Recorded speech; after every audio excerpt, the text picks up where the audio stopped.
On the morning of January 28, 1986, the Kennedy Space Center awoke under an unusually cold Florida sky.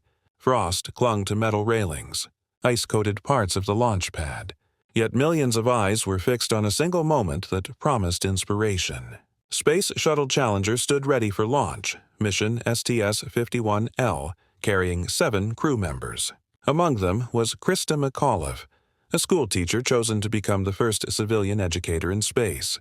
Classrooms across the United States tuned in live, children waiting to watch their teacher touch the stars. Inside the shuttle were also veteran astronauts, Commander Dick Scobie, pilot Michael Smith, and mission specialists Ronald McNair, Ellison Onizuka, Judith Resnick, and Gregory Jarvis, men and women who trusted the system that had carried astronauts safely into orbit before. But beneath the excitement, warnings had been whispered. Engineers at Morton Thiokol, the company responsible for the shuttle's solid rocket boosters, had expressed concern about the O-ring seals, rubber components critical to containing hot gases during launch.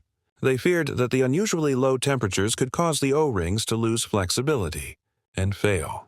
The concerns reached management. Meetings were held, data was debated, but the launch schedule pressed on. At 11:38 a.m., Challenger's engines ignited. The shuttle lifted from the pad in a pillar of fire, climbing into the clear blue sky. Spectators cheered. Teachers smiled in classrooms. For the first half-minute, everything appeared normal.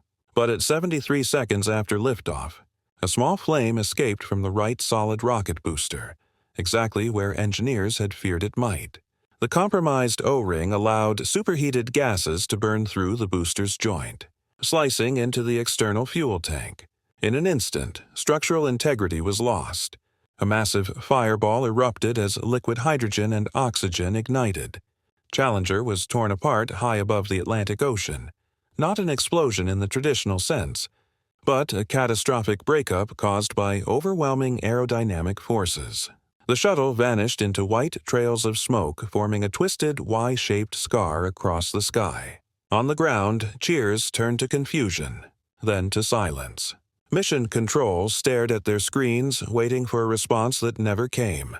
The launch commentator's voice faltered, and across the nation, millions realized they had just witnessed something irreversible. Search and recovery operations began immediately. Debris rained into the ocean. Weeks later, the crew cabin was recovered from the seafloor, largely intact, revealing that some astronauts may have survived the initial breakup, facing their final moments together in the silence of falling. The loss